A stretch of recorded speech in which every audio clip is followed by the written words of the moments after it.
Hello and welcome back to our study of Peninei Halacha, the teachings of Rabbi Eliezer Melamed, Shlita. We are well into our week, Yom Chamishi.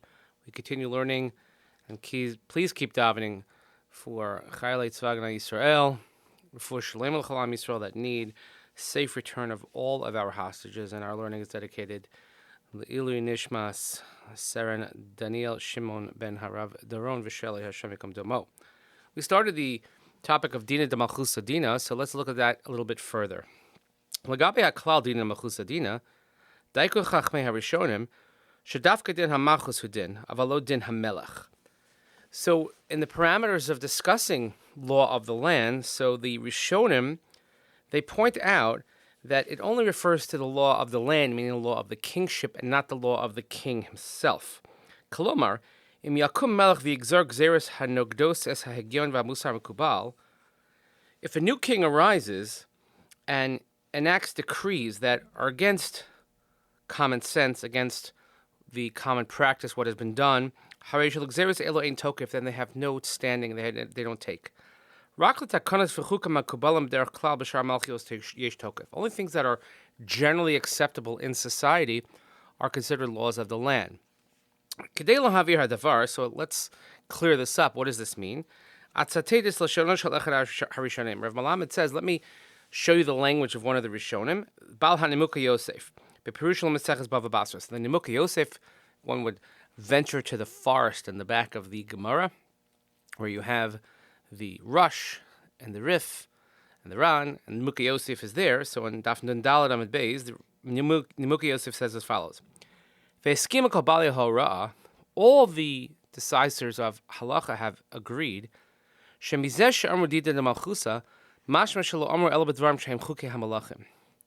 that when we talk about Dina Demalchusa, the law of the land, or the law of the kingship, we're speaking only things that are the laws of the king, because all kings have certain known laws. But someone who, let's say, usurps the throne, or someone who is trying to do something by force, is not considered din. The Ramban there also says, Dina Demalchusa Dina applies only to things that are generally acceptable and practiced in all kingdoms, shekol hamalachim nahagin kach, that all kingdoms and all kings would behave this way. V'kach kasav gam haritva, and he also quotes in the Ritva, the third Rishon, we have Nimuka Yosef, Ramban, and the Ritva, shema shehegman ochse lefisha, that if one ruler decides to enact something just for that moment, hein al yachid al rabbim, whether it's to a rule over an individual or on a community, o shegozer gzera chadasha shalotiyah nehuga b'mei ha'avos, ein zeh din ela hamsanas v'gezel.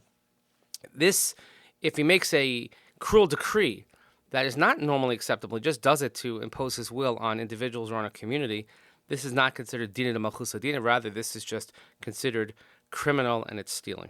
Mikol Zanilmad, so what do we learn from this?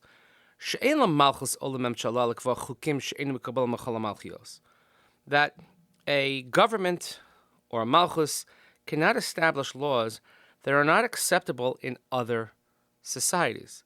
That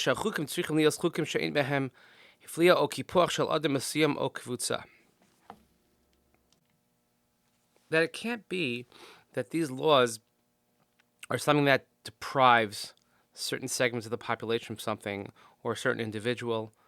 And we know, and certainly in Jewish history, that many laws have been enacted that were specifically anti-Semitic. They were there to create oppression for the Jewish people. And therefore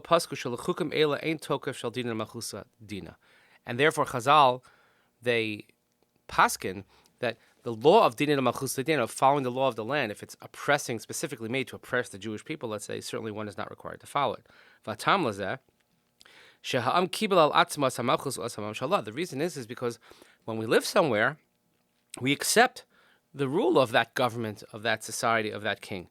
However, that's provided that they enact the laws and govern judiciously and appropriately, the way that it's done in the rest of the world.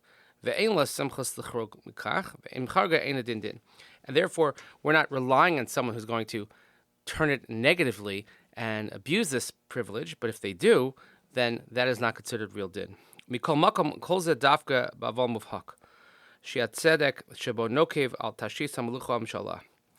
Aval shechetivos v'haplios regilios shemizus b'chol shilton kemat eina mevatlos es haklal Dina Demalchusa Dina. This is when we're talking about a very deep and, let's say, a decree, and we mentioned anti-Semitism, that's specifically, definitely out of the norm. We're not talking about a law that you don't like. We're not talking about, let's say, they have a very strict traffic law. You can't say, oh, it's not Dina Demalchusa Dina because I don't like this traffic law and it doesn't serve me well. We're talking about something that's quite specifically that you wouldn't find in any other society.